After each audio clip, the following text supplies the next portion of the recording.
dia agak-agak untuk mengambil tindakan undang-undang atau saman Datuk kalau Datuk tak bersihkan nama, kata tuduhan, kata haknya menumpuk.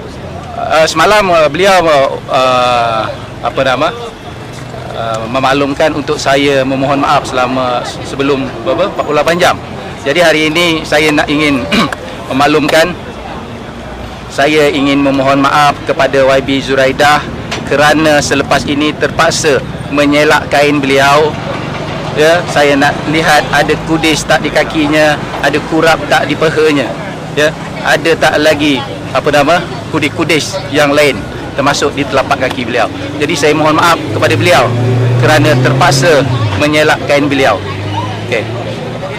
Saya dah mohon maaf Jadi dia menuntut saya memohon maaf dalam masa 48 jam dan hari ini saya dah mohon maaf.